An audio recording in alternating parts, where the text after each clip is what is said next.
नमो नमः। आप सभी का हार्दिक स्वागत है जागृति गुरुकुल द्वारा चलाई जा रही सी प्रोग्रामिंग की चौथी कक्षा में, और जिसका टॉपिक है variables, constants and storage classes. तो इसमें हमारे ये टॉपिक्स हैं, वेरिएबल्स क्या होते हैं, कांस्टेंट्स क्या होते हैं, स्टोरेज क्लासेस क्या होती हैं, और इन सबको हम लोग इस कक्षा में जानने वाले हैं। सबसे पहले शुरुआत करते हैं वेरिएबल्स की। वेरिएबल मेमोरी के किसी स्थान यानी लोकेशन का विशेष नाम है।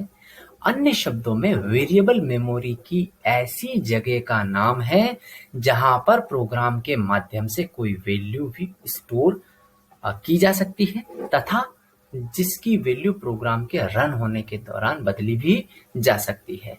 कैसे बनाते हैं? तो यहाँ पे देते हैं डेटा टाइप का नेम और देन वेरिएबल का नेम। इस तरह से जो है हम लोग वेरिएबल बनाते हैं। चलिए हम लोग यहाँ पे आते हैं और वेरिएबल्स बनाते हैं। तो जैसे कि सबसे पहले हम लोग बात करते हैं इंट टाइप के वेरिएबल की। तो वो वेरिएबल कैसे बनाते हैं? तो ये इंट दिया है, इसका मतलब ये हमने क्या दिया है, सबसे पहले इंट दिया है जो कि इसका क्या है, डेटा टाइप है, तो इंट दे दिया। इसके बाद में वो जो हमारा वेरिएबल का नाम है, जैसे कि फर्स्ट नंबर, इस तरह से। उससे क्या हुआ कि जो है वो वेरिएबल का नाम हमें मिला है, जिसे आइडेंटिफायर भी हम लोग बोलते हैं। अब जैसे कि यहाँ पे उसमें वैल्यू स्टोर करवा दी है, और इसी वैल्यू को जब मैं यूज करूंगा जैसे प्रिंटफ में, तो इस तरह से यूज कर लूंगा। इसके लिए %d जो है वो कंट्रोल स्ट्रिंग होती है, उससे मैं यूज कर लूंगा। एग्जीक्यूट करके देख लेता हूँ, तो यहाँ पर इसे 1 2 3 जो है हमारा आउटपुट आ चुका है। एक तो हुआ तरीका ये। इस टाइम पे वेरिएबल डिक्लेयर और उसका इनिशियलाइजेशन। इनिशियलाइजेशन का मतलब सबसे पहली बार जब उसमें वैल्यू डालते हैं तो उसको इनिशियलाइजेशन बोलते हैं। तो वेरिएबल का डिक्लेरेशन और इनिशियलाइजेशन एक साथ हो रहा है, लेकिन हम लोग इसे अलग अलग भी करवा सकते हैं अगर हम लोग चाहते हैं तो।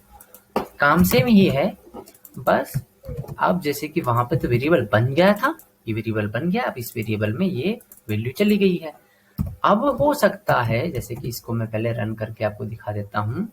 अब मैं डायरेक्ट बस F12 करके आपको जो है वो आउटपुट ही दिखाऊंगा, डायरेक्टली F11 करके, सॉरी। तो ये देखिए ठीक है, सही चल रहा है एकदम। अब मैं चाहता हूं कि इस वैल्यू के बाद में मैंने इसमें रख दिया 999। अब फिर से रन करवाए इसे, तो आप यहाँ पे 999 पाएंगे। इसका मतलब ये है कि इसमें जो भी वैल्यू दी जाएगी वो पहले वाली वैल्यू को हटा देगी और नई वैल्यू चली जाएगी। पहले कुछ भी नहीं था, फिर उसके अंदर 123 आ गया, और उस 123 को हटाकर 199 आ गया। अब ये वैल्यू 199 रहेगी, तो जो भी वैल्यू होती रहेगी वो ओवरराइट होती रहेगी। ठीक है, तो इस प्रकार से हमारा वेरिएबल का ये काम करता है। अब ये वेरिएबल अलग अलग तरीके हो सकते हैं। तो वेरिएबल कैसे कैसे हो सकते हैं? तो कैरेक्टर टाइप के वेरिएबल हो सकता है, कैर। तो जैसे अभी तो मैं इसी में देता हूँ कि जैसे कि सॉरी, इस तरह से एक करके दिया। इसको अगर मुझे करना है तो %c दे दिया मैंने, सॉरी। और जब मैं इसे यूज कर रहा हूँ तो वैसे वैसे यूज करना है। अब जब मैं इसे एग्जीक्यूट कराता हूँ, रन एंड कंपाइल, तो ये देखिए इस तरह से आपका सी आ चुका है बराबर, इसलिए क्योंकि मेरे यहाँ से चला गया था, तो इससे गलत हो गया था। अब इसको ठीक कर लेते हैं जी। तो ये देखिए ए जो है आपका आउटपुट में आ चुका है। इस प्रकार से जो है हम लोग कर सकते हैं। ठीक है जी। ऐसे ही फ्लोट पॉइंट का हो जाता है, फ्लोटिंग का। जैसे कि फ्लोट का मैं कुछ भी दे सकता हूँ यहाँ पे, जैसे कि 12.24 इस तरह से कुछ करके। और सॉरी, फ्लोट जो है वो पहले यहाँ पे देना पड़ेगा। और जैसे फर्स्ट नंबर है तो उस वेरिएबल का नेम जैसे फर्स्ट नंबर है, ये वेरिएबल का नेम, और इसके लिए %f लगता है आपका, %f लगा दिया। ये देखिए जो भी आपकी वैल्यू थी वो कंप्लीट यहाँ पे आ चुकी है, वर्क कर रही है बहुत अच्छे से। तो इस प्रकार से जो है हम लोग वेरिएबल बनाते हैं। अच्छा, ध्यान में रखने वाली बात ये है कि अगर मैं इसी वेरिएबल को बाद में कहीं पे डिक्लेयर कर देता हूँ, जैसे कि मान लियो कि सबसे पहले ये डिक्लेयर कर दिया और इसके बीच में कोई ऐसे ही कुछ आ चुकी है स्टेटमेंट, और फिर वापस से आप वेरिएबल डिक्लेयर कर देंगे, तो ऐसा नहीं होता है। सी प्रोग्रामिंग में ऐसा काम नहीं चलता है। सी प्रोग्रामिंग में तो सबसे पहले आप जो भी देते हो वही काम करता है, बाद वाला काम आप नहीं दे सकते। जैसे इस तरह से आप लिखना चाहोगे तो ये काम गलत हो जाएगा, इस तरह से नहीं हो सकता है काम। सबसे पहले ही आपको सारे सारे वेरिएबल डिक्लेयर करने होंगे। फिर बढ़ते हैं आगे की ओर। तो वेरिएबल के बाद में आते हैं कॉन्स्टेंट्स। कॉन्स्टेंट ऐसे डेटा आइटम्स होते हैं जिनकी वैल्यू को बदला नहीं जा सकता है, इन्हें लिटरल्स भी कहा जाता है।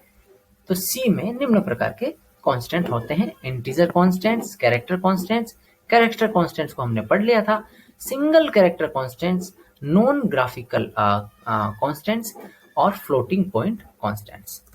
तो सबसे पहले बात करते हैं इंटीजर कांस्टेंट की। इंटीजर कांस्टेंट पूर्णांक संख्याएं होती हैं, अर्थात इनमें दशमलव वाली संख्याएं नहीं होती है। ये धनात्मक ऋणात्मक दोनों प्रकार की हो सकती है। इन्हें लिखते समय डॉट का प्रयोग नहीं किया जा सकता है, वो तो हमें पता ही है। ठीक है जी। और जब भी आप कांस्टेंट बनाते हैं तो उसे बनाने का तरीका जो होता है वो आगे चल के हम लोगों को यहाँ पे बताया जाएगा, नहीं जा रहा है, लेकिन मैं इसको समझा देता हूँ आपको। जैसे कि आपको कांस्टेंट बताया है, तो कांस्टेंट के लिए कॉन्स्ट कीवर्ड का प्रयोग किया जाता है। और कॉन्स्ट में ये फ्लोट है, फ्लोट बन गया। अब इसकी वैल्यू में नहीं बदल सकता। अब इसकी वैल्यू जैसी है मैं वैसे ही रखनी पड़ेगी। और इसके लिए, इसे समझने के लिए कि ये कांस्टेंट है, सिर्फ केवल समझने के लिए, ये कोई सिंटैक्स नहीं है, कोई रूल नहीं है, बस समझने के लिए हम लोग क्या करते हैं, सारे सारे उसके अक्षर जो है वो जो है हम लोग बड़े कैपिटल लेटर में लिख देते हैं इस तरह से। ठीक है जी। तो इससे समझ में ये आ जाता है कि ये एक कांस्टेंट है और इसे हम लोग इस तरह से प्रयोग में ले सकते हैं। बाकी फ्लोट है तो फ्लोट का परसेंट है, वो सब कुछ काम आएगा, बस ये कॉन्स्ट लग जाता है आगे। ठीक है। तो इसकी वैल्यू को हम लोग बाद में परिवर्तित नहीं कर सकते हैं। एक तरीका होता है कि यहाँ से जो है हम लोग यह डिफाइन कर सकते हैं इसी तरह से। फर्स्ट नंबर अगर हो तो फर्स्ट नंबर को यहाँ पे दे दो, और जैसे जो भी होगा वो इस तरह से आप यहाँ पे दे दोगे। तो इस प्रकार से हम लोग जो है वो कांस्टेंट बना सकते हैं। दोनों प्रकार हमारे पास में है, ये ग्लोबल कांस्टेंट बन जाएगा और ये जो है इसका लोकल जो है वो बन जाएगा। लोकल ग्लोबल क्या होते हैं वो भी मैं आपको समझा दूंगा। ठीक है जी। तो इस प्रकार से कांस्टेंट जो है हमारा काम करता है। ओके जी।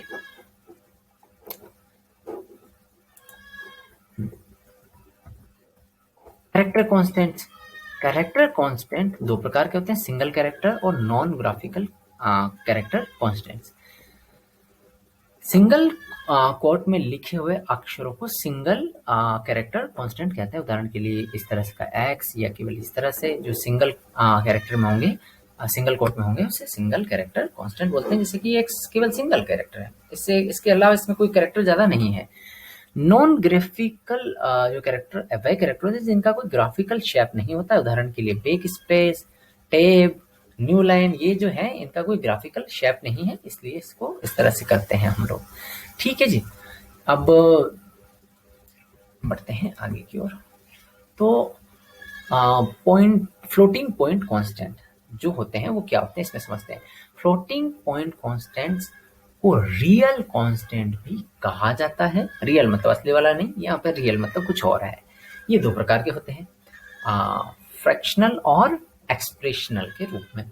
फ्रैक्शनल के रूप में दशमलव वाली संख्याएं, जैसे कि जो भी यहाँ पे लिखी गई है 12.38 और -56.78 आदि।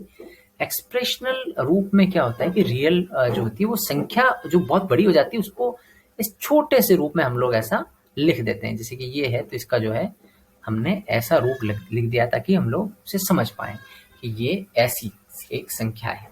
ठीक है जी। अब हम लोग जो है इसका भी जो बनाते हैं वो सेम होता है। स्ट्रिंग का जो है वो कांस्टेंट जब हम बनाते हैं तो कैसे बनाते हैं, तो स्ट्रिंग का कांस्टेंट जब भी बनाएंगे, कैरेक्टर्स के समूह को स्ट्रिंग कहते हैं।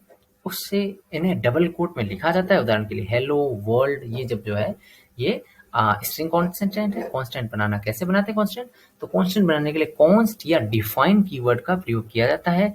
कॉन्स्ट के माध्यम से इस प्रकार से जो है हम लोग कर सकते हैं। कॉन्स्ट शायद मैंने स्पेलिंग पहले गलत लिखी थी, कॉन्स्ट इस तरह से होता है। तो इसे जो है वो हम लोग यूज करते हैं कांस्टेंट बनाने के लिए फिर वेरिएबल का नाम और फिर वैल्यू जो भी आप देना चाहते हैं। और डिफाइन में जो मैंने आपको तरीका बताया उस तरह से हम लोग यूज कर सकते हैं। इसका कोई बहुत ज़्यादा प्रयोग नहीं आता है, लेकिन कभी-कभी इसका प्रयोग आ भी जाता है, तो आपको ध्यान में रखना बहुत ज़्यादा ज़रूरी है कि कांस्टेंट होते क्या है, इनका प्रयोग कैसे किया जाता है, बस इतना सा। इसमें कोई प्रैक्टिकल का कोई विशेष चीज़ नहीं है, बस इतना सा है कि आप इसे यूज़ तो कर ही सकते हैं। जैसे कि प्रिंटफ में आपको मैं एक बता देता हूँ, %f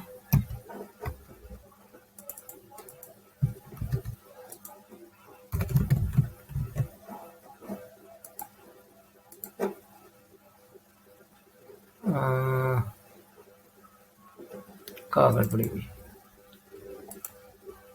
प्रिंटफ, सॉरी जी।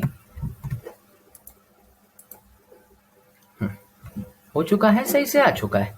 लेकिन अब हम तो भाई कास्तानी किए बगैर मानेंगे नहीं, तो इसकी संख्या को बदलने का प्रयास कर लेते हैं।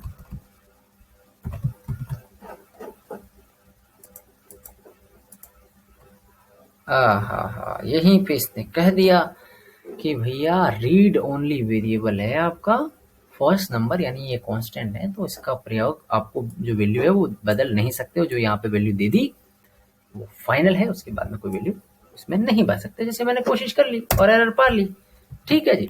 तो इसी तरह से जो है आप ये देख सकते हैं, कर सकते हैं।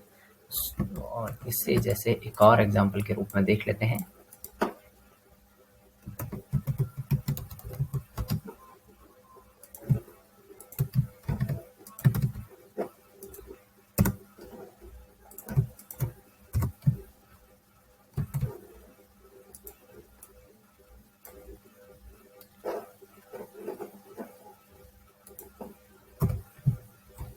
सॉरी, यहाँ पे डिफाइन सही है, देखते हैं जी एक बार इसका। ये कह रहा है अननोन टाइप डिफाइन, शायद इसके लिए हैश लगता है, सॉरी जी।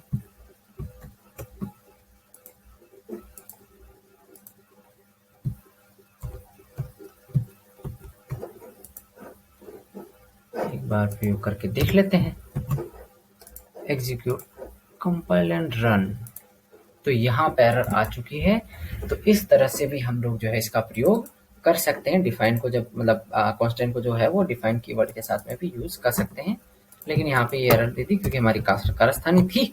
तो चलिए जी, अब इसका सही आउटपुट निकाल लेते हैं एक बार, मन को शांति मिल जाएगी।